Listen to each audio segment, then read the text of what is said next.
In today's video, I want to unbox, assemble and demonstrate this 14 horsepower wood chipper from Bilt. This is a 6-inch chipping diameter. We'll start by bending up these tabs all the way around the box.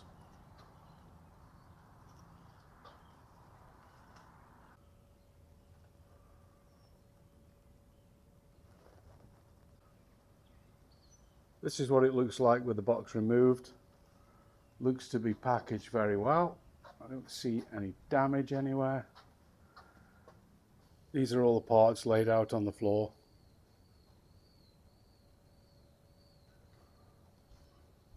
The engine and frame's kind of heavy, so I kind of left that on the box for now.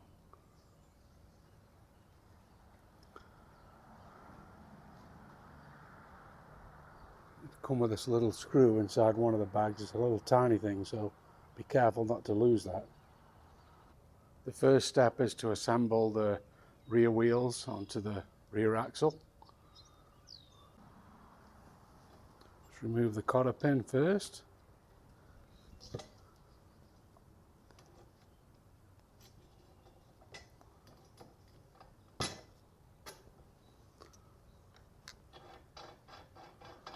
I'm going to take this opportunity to grease the axle too before I put the wheel on.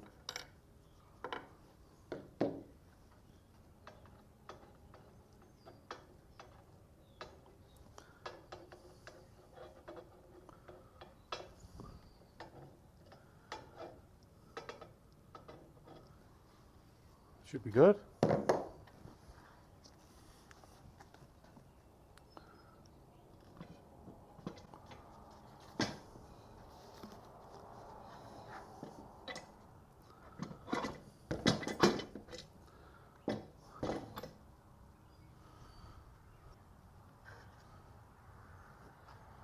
Put the washer back on. One washer on the inside, one on the outside. Then the castellated nut and the cotter pin.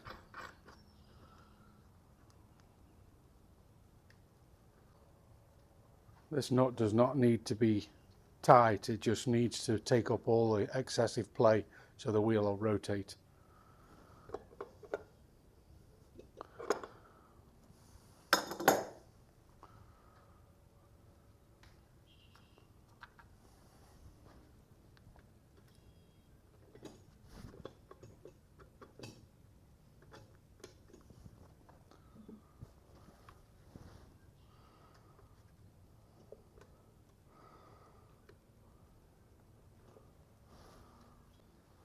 Same thing on this side.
The next step is to assemble the rear axle onto this beam here. So these holes in the axle line up with the holes in the beam here. So the bolts go in from underneath the axle. And just make sure the tyres are facing the right way. Obviously the arrow here, or the point in the tyre, needs to face forward. And don't forget to put the dust covers on the wheels.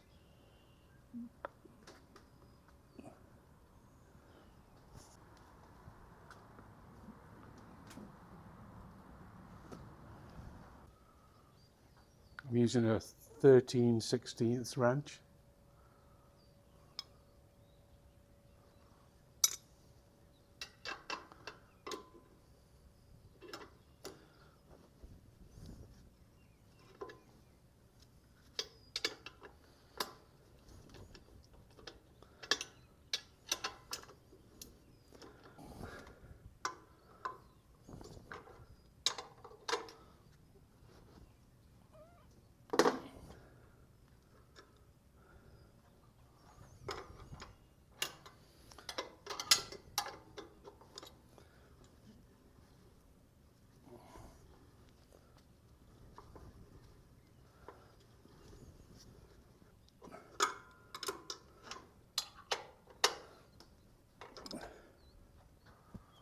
Next up is to assemble the infeed chute to this area here.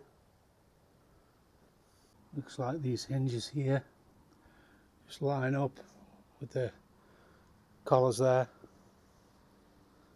Seems easier to line the top one up first and then slide it down. The nuts on this side just need an 11/16 wrench. Now you can use the length of the chute as leverage to lift the engine side. The next item to fit is this tow bar mount frame right here, using 4 bolts and nuts on each side. And just a note, these two, the nuts are very difficult to get to, and a standard spanner won't fit the nut. So I just used a flat blade screwdriver to jam up in there to hold the nut while I screwed those two in place. You'll need a 5/8 size spanner for the bolt heads and an 11/16 for the nut. Next up is the front fork piece. That's this piece right here. And it goes into these holes here. And it came with a pin in this position, but I think the pin's supposed to be here and the bolt's supposed to be here.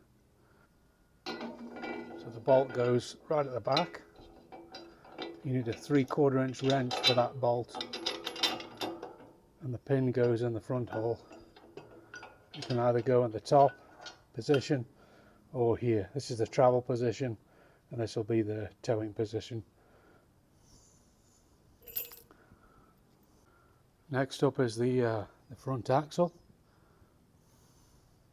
Just need to remove this cotter pin.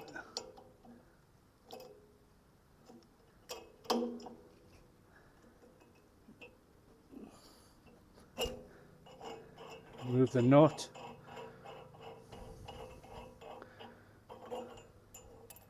And there's 2 washers, just remove one of the washers. And the front axle just slides over. Put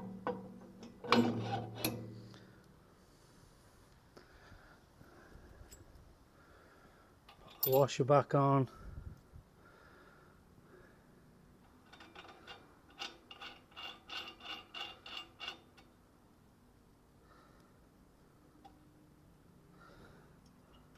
And put the pin back in.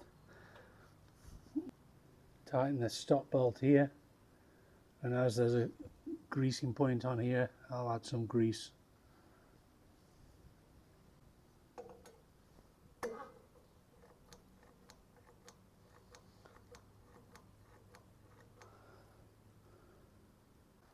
Now we can install the lower discharging chute onto these 4 bolts here.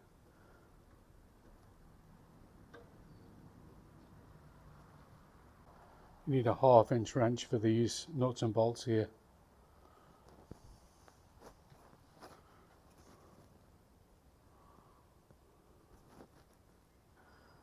Now we need to assemble the tow bar. 2 bolts at the back here, and they go into these holes right here. These are 5/8 for the bolt and 11/16 for the nuts. Now we're going to install the emergency stop lever.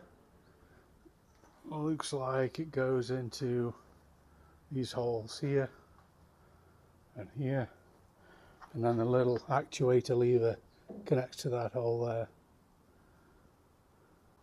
So 1/2 inch for this nut, and this little one at the bottom is 3/8. This one. Now we'll fit the battery. Looks like it goes onto these bolts here and over there. You'll need a 1/2 inch wrench for these nuts and bolts to attach the battery. The wiring, there's just one connector to plug in here, and then the 2 wires go to the battery, red to positive, green to negative.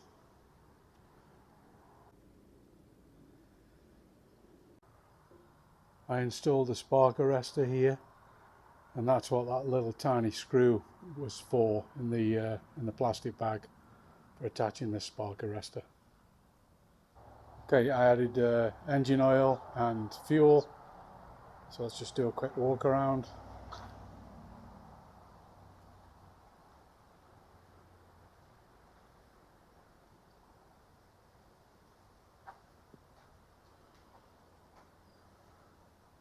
We'll attempt to start this up. Okay, so we'll just turn the throttle on, and we'll try it without choke since it's a very warm day here.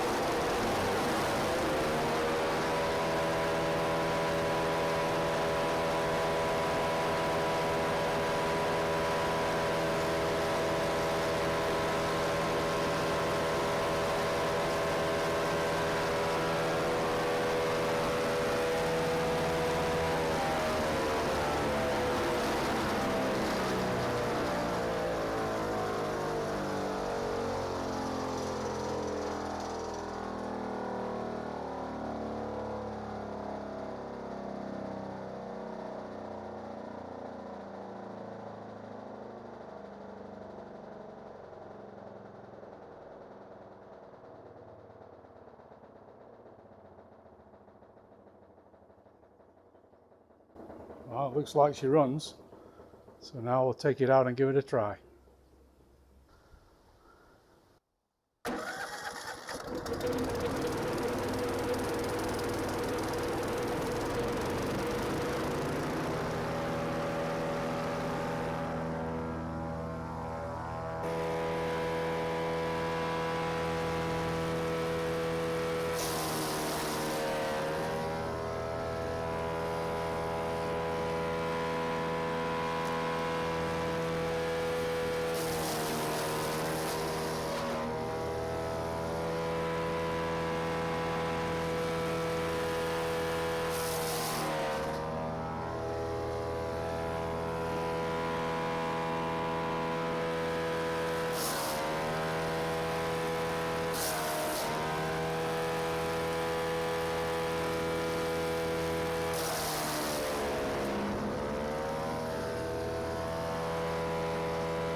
I paid an extra $300 for this Briggs & Stratton Vanguard engine, but I think it was worth the extra outlay as it currently comes with a 4-year warranty, so I think it's a good choice. I just have a tiny bit left on that pile and it's made this many wood chips.